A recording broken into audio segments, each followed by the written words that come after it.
बिस्मिल्लाहिर्रहमानिर्रहीम। आज के लेक्चर में हम CSS के बेसिक सेलेक्टर्स को देखेंगे कि आप डिफरेंट एलिमेंट्स पे कैसे स्टाइलिंग अप्लाई कर सकते हैं। तो ये हमारा CSS का लेक्चर 2 है। फर्स्ट लेक्चर में हमने CSS का बेसिक इंट्रोडक्शन देखा था और हमने डिफरेंट टाइप्स की स्टाइलिंग की बात की थी, जैसे इनलाइन, इंटरनल और एक्सटर्नल की। ओवरऑल हमारा ये लेक्चर 15 है वेब डेवलपमेंट सीरीज़ का। तो अगर आपने वेब डेवलपमेंट सीरीज़ की प्लेलिस्ट अभी तक विज़िट नहीं की तो कमेंट सेक्शन में मैं इसका लिंक दे दूँगा, आप जाके उसको चेक कर सकते हैं। मैंने बेसिक से एडवांस तक सारे HTML के टॉपिक्स कवर कर लिए हैं। अभी हम CSS के डिफरेंट टॉपिक्स को वन बाय वन कवर करेंगे। तो ये हमें कुछ एलिमेंट्स क्रिएट कर लेता हूँ।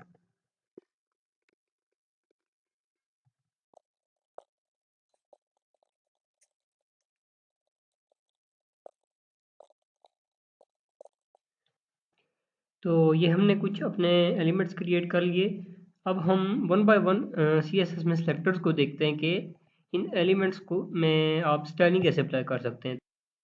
तो यहाँ पे मैं इंटरनल CSS को यूज़ करूँगा ताकि आपको समझने में आसानी हो, और बाद में हम जो है एक्सटर्नल CSS में स्टाइलिंग किया करेंगे। तो यहाँ पे आप स्टाइल का टैग यूज़ करके अपनी CSS लिख सकते हैं। तो हमारे पास डिफरेंट टाइप्स के सिलेक्टर्स आते हैं। तो सबसे पहले तो ग्लोबल सिलेक्टर है, यानी कि आप जितने भी एलिमेंट्स हैं इस पेज के उन सब को सिलेक्ट करना चाहते हैं। तो उसके लिए आप स्टैरिक का साइन यूज़ करते हैं, और जैसे कि मैंने आपको बताया है कि करली ब्रेसेस, और इसके बाद हम जो भी CSS लिखना चाहते हैं वो हम यहाँ पे लिखते हैं। तो लेट्स सपोज मैं कोई कलर एलिमेंट्स का चेंज करना चाह रहा हूँ, तो बाय डिफ़ॉल्ट कलर ब्लैक होता है, तो हम कुछ भी रेड वगैरह कलर कर देते हैं। तो अभी अगर इसको हम ब्राउज़र में ओपन करें तो ये देख सकते हैं आप कि जितने भी एलिमेंट्स थे उनका सबका कलर हमारा रेड हो चुका है। तो ये हमारा ग्लोबल सिलेक्टर है। इसके बाद हमारे पास एलिमेंट सिलेक्टर्स आते हैं। एलिमेंट सिलेक्टर्स सिंपल ये करते हैं कि आप किसी भी एलिमेंट को अगर सिलेक्ट करना चाहते हैं, जैसे कि यहाँ पे मेरा हेडर है, हेडर को सिलेक्ट करना चाहते हैं, तो सिंपल आप इस हेडर का नाम देंगे एलिमेंट का, और फिर करली ब्रेसेस और जो भी स्टाइलिंग आपने अप्लाई करनी है उन ब्रैकेट्स के दरमियान आप स्टाइलिंग अप्लाई कर देंगे। हेडर का सिलेक्टर आपने लिखा, और यहाँ पे जो भी स्टाइलिंग आपने अप्लाई करनी है यहाँ पे अप्लाई कर दें। तो अगर मैं यहाँ पे अप्लाई करता हूँ तो इसके जितने भी चाइल्ड एलिमेंट्स हैं उन सब पे ये स्टाइलिंग अप्लाई हो जाएगी। तो अभी आप यहाँ पे देख सकते हैं ये हमारे हेडर के दो एलिमेंट्स थे, तो इनका कलर रेड हो चुका है। इसी तरह अगर आप किसी पर्टिकुलर एलिमेंट हेडर के अंदर जो भी पर्टिकुलर एलिमेंट है उसकी अगर सेलेक्टिंग करना चाहते हैं, तो उसके लिए आप क्या करेंगे, हेडर स्पेस और उसके अंदर जो भी एलिमेंट की स्लाइडिंग आप करना चाहते हैं, लेट्स सपोज आप H1 की करना चाहते हैं तो H1 का नाम यहाँ पे सिंपल लिखेंगे और स्पेस और सेव कर देंगे। और ये देखें जो हमारा H1 था सिर्फ उसका कलर चेंज हुआ। तो इसको हम कहते हैं जर्नल चिल्ड्रन सेलेक्टिंग, यानी कि ये H1 का एलिमेंट आपका कहीं भी पड़ा हो, इसके अंदर बेशक जितने भी सेक्शंस हों उसके अंदर आपका लेट्स सपोज यहाँ पे हमारा सेक्शन है उसके अंदर हेडिंग है, तो तब भी जो है इस पे ये स्टाइलिंग अप्लाई हो जाएगी। तो इससे मेरी क्या मुराद है, तो यहाँ पे मैं आपको दिखा देता हूँ। अगर हम इसको यहाँ पे सेक्शन में जो है इनक्लोज कर देते हैं, तो तब भी देख लें आप यहाँ पे इस पे स्टाइलिंग अप्लाई हो गई है। इसके बाद हमारे पास कुछ सेलेक्टर्स आते हैं, वो हैं हमारे पास CSS IDs और CSS क्लास सेलेक्टर्स। तो IDs बेसिकली आपके एलिमेंट्स के एट्रीब्यूट्स हैं, और क्लासेस भी एट्रीब्यूट्स ही हैं आपके एलिमेंट्स के। CSS क्लासेस जो हैं आपके एलिमेंट्स को ग्रुप करने के लिए यूज़ होते हैं, जबकि IDs जो हैं आपके जितने भी एलिमेंट्स के हैं उनको इंडिविजुअली एक्सेस करने के लिए यूज़ होते हैं।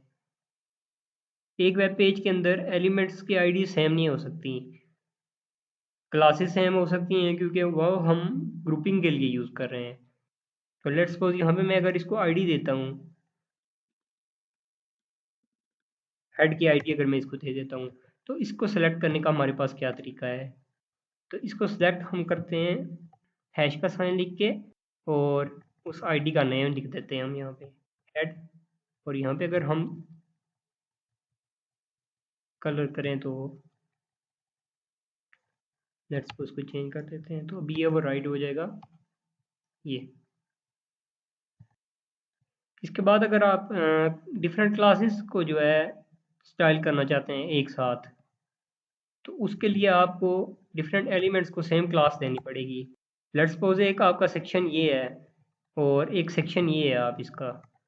अगर आप सेक्शन पे अप्लाई करते हैं, let's suppose general element selecting से, जैसे मैंने पहले आपको बताया, सिलेक्शन से अगर आप स्टाइलिंग अप्लाई करते हैं तो उससे क्या होगा कि उससे आपकी ये सेक्शन जो है और अ, इन सेक्शन पे तो स्टाइलिंग अप्लाई हो जाएगी, लेकिन आपकी ऊपर वाले सेक्शन पे भी स्टाइलिंग अप्लाई होगी।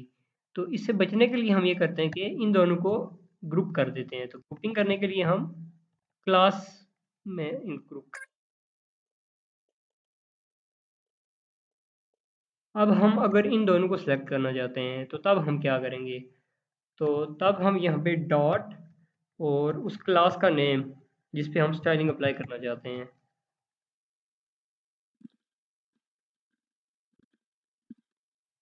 तो लेट्स सपोज मैं जितना भी टेक्स्ट है इसको इटैलिक करना चाहता हूँ,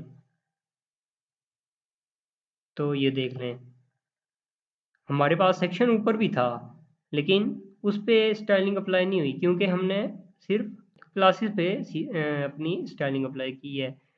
तो यहाँ पे जिस चीज़ की क्लास हमारे पास सेक्शन की थी, तो उसका जो टेक्स्ट है वो हमारे पास इटैलिसाइज्ड हो गया। अगर हम यहाँ पे भी इस सेक्शन में भी क्लास सेक्शन की दे देते हैं, तो इसके जो अंदर टेक्स्ट है वो भी हमारे पास इटैलिसाइज्ड हो जाएगा। ये देख लें H1 हमारे पास सिंपल उसके अंदर था, H2 नहीं था। ये जैसा कि आप यहाँ पे देख सकते हैं। इसके बाद हमारे पास कुछ एलिमेंट्स चिल्ड्रन सिबलिंग्स और जर्नल सिबलिंग्स के सिलेक्टर्स आते हैं। तो चाइल्ड सिलेक्टर से मेरी क्या मुराद है? तो लेट्स सपोज मैं कहता हूँ कि मेरे यहाँ पे सेक्शन में जो भी इसके डायरेक्ट चाइल्ड हैं या मेन के जो डायरेक्ट चिल्ड्रन हैं सिर्फ उन पे स्टाइलिंग अप्लाई हो, बाकी पे ना हो। तो उसके लिए मैं ग्रेटर देन का साइन यूज़ करता हूँ। तो यहाँ पे मैं लिखूँगा मेन, और ये हमारे पास डायरेक्ट चिल्ड्रन का सेलेक्टर है। लेट्स सपोज मैं इसका फ़ॉन्ट साइज़ काफ़ी बड़ा करना चाह रहा हूँ, तो आप यहाँ पे देखेंगे कि इस पे जो है हमारी स्टाइलिंग अप्लाई नहीं होगी। यहाँ पे हमारा जो ये सेक्शन है सिर्फ इस सेक्शन पे होगी, और इसके अलावा इसके नीचे एक सेक्शन जो है उस पर अप्लाई होगी। तो ये आप देख लें।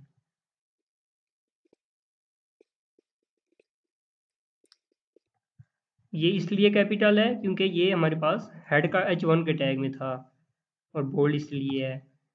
इसके बाद हमारे पास सिबलिंग सेलेक्टर आता है। तो उससे मेरी मुराद ये है कि इस एलिमेंट के बाद जो भी एलिमेंट आ रहा है उसको सिलेक्ट करो। तो उसकी सिलेक्शन के लिए हमने प्लस का साइन यूज़ करना है। लेट्स सपोज मैं कह रहा हूँ कि उस एलिमेंट को सिलेक्ट करो जो मेन के बाद आ रहा है और मेन का फर्स्ट सिबलिंग है। ये हमारे पास फर्स्ट सिबलिंग के लिए यूज़ होता है, यानी कि मेन के बाद जो भी सेक्शन आएगा सिर्फ उस पर स्टाइलिंग अप्लाई करेगा। यहाँ पे अगर मैं ये मेन के बाद डिफरेंट सेक्शन क्रिएट करता हूँ, तो तब क्या होगा कि वो इस फर्स्ट वाले सेक्शन पे वो सिर्फ स्टाइलिंग अप्लाई करेगा, जो हमारे पास प्लस का साइन है। और इसके बाद जर्नल सिबलिंग सिलेक्शन भी आती है, जो कि हमारे पास टिल्ट का साइन जो है वो यूज़ होता है। इस तरह का साइन जो है, ये तो हमारे पास कुछ बेसिक सेलेक्टर्स हो गए। इसके बाद हमारे पास कुछ सूडो एलिमेंट सेलेक्टर्स भी आते हैं। लेट्स सपोज हमारे पास डिफरेंट एंकर टैग्स हैं। यहाँ पे मैं डिफरेंट एंकर टैग्स क्रिएट कर लेता हूँ।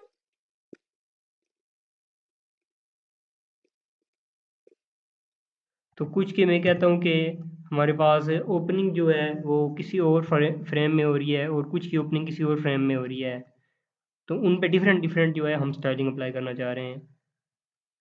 तो लेट्स सपोज मैं यहाँ पे कहता हूँ कि टारगेट ब्लैंक कर दो।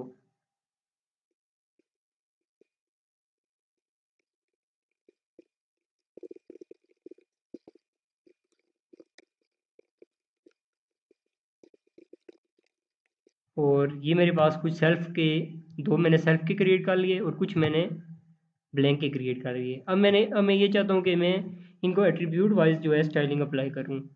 तो वो मैं कैसे कर सकता हूँ? तो वो मैं एट्रीब्यूट सिलेक्शन से कर सकता हूँ। तो मैं ये कहता हूँ कि जिनके एट्रीब्यूट्स जो है वो ब्लैंक वाले हैं उन पे कुछ और स्टाइलिंग अप्लाई करो।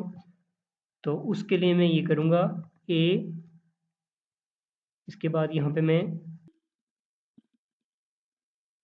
Target is equal to underscore blank. तो मैं कह देता हूँ कि इनका कलर चेंज कर दो। तो ये देख लें आप, यहाँ पे जिन जिन का हमारे पास एट्रीब्यूट ब्लैंक का था उनका कलर चेंज हो चुका, और ये जो हमारे पास सेल्फ वाले थे इन दोनों का कलर वही जो डिफ़ॉल्ट कलर होता है एंकर टैग का वो है। इसी तरह हमारे पास कुछ और सूडो सेलेक्टर्स भी आते हैं, यानी कि आप चाहते हैं कि जब हम एंकर लिंक पे अपना माउस को लेके जाएं यानी हॉवर करें, तो उसके लिए हम ए हॉवर का सिलेक्टर यूज़ करते हैं। इनको हम सूडो सेलेक्टर कहते हैं। तो अभी हम ये देखते हैं कि इसको कैसे इफ़ेक्ट होता है। ये देख लें, ये भी देख लें। फिर हमारे पास विजिटेड का भी अब आता है।